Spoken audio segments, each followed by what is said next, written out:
This video, M1, balancing the equation. So my strategy for this is we're going to circle the big number, and then we're going to use either the same or the opposite sign. And I know it sounds complicated right now, but just watch what happens. So when this 14 plus something equals 30, 30 has to be the biggest number, which means either I'm going to do 30 plus 14, because that's the using that sign, or 30 minus 14, which is using the opposite sign. If 30 is going to be my biggest number, I cannot add on to 30 because that would make an even bigger number. So I'm going to use 30 minus 14, do a little borrowing. My answer is 16. When you get finished, just make sure it makes sense. 14 plus 16 equals 30. Down here, same kind of problem. 70 is going to be my biggest, so I have either 70 plus 25 or 70 minus 25. If 70 is going to be the biggest, then I can't add on to it, so I'm going to subtract, and I'm going to get 45. 45 plus 25 equals 70. This makes sense because when we add numbers, the order doesn't matter. Okay. Same strategy with subtraction.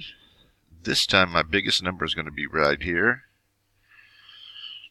So I'm either going to have 60 minus 22 or 60 plus 22. And if I want 60 to be the biggest number, I cannot add on to it. So I'm going to be doing 60 minus 22. Do a little borrowing. We end up with 38. 60 minus 38 equals 22. That makes sense. Something minus 33 equals 50. This seems kind of weird, because I don't know what this number is, but I know it's going to be the biggest, because when I subtract, I always put the big number on top, right? Or put the big number first. So we've either got 50 minus 33 or 50 plus 33. Which one of these would give us the bigger number?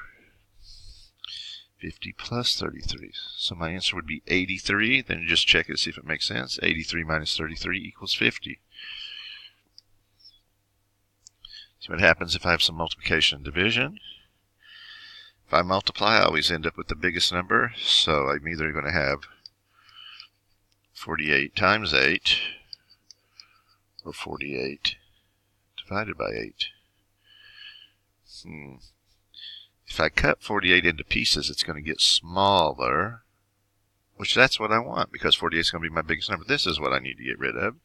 So how many 8's in 48? That would be 6 of them. 6 times 8 is 48. Nothing left over, so my answer is 6. 8 times 6 equals 48. Something times 9 equals 72. 72 is going to be my big number. So I have 72 times 9, or 72 divided by 9. Well, if 72 is the biggest, I can't take it times 9 because it's going to get even bigger. So how many 9's in 72? That would be 8 of them. So 8 times 9 is 72. Let's try the division ones out. Okay. So when I divide, I start with the biggest number. So I'm either going to have 42 times 3 or 42 divided by 3. Well, 42 is the biggest. I can't multiply and make it bigger. So how many 3's in 42? I'm going to put 10 in. 10 times 3 is 30. I subtract. I now have 12. 3 times 4 equals 12. There's nothing left. 10 plus 4 equals 14. So 42 divided by 14 equals 3. Let's come over here. Again, I don't know what this number is, but I know it's going to be the biggest because I'm dividing it up. So I've either got 60 times 6 or 60 divided by 6. And I need my answer to be bigger than 60. The only way I can get one bigger than 60 is not dividing, but by multiplying. 360. So 360 divided by 6 equals 60. So what was the strategy? Circle the big number, use either the same operator or the opposite sign.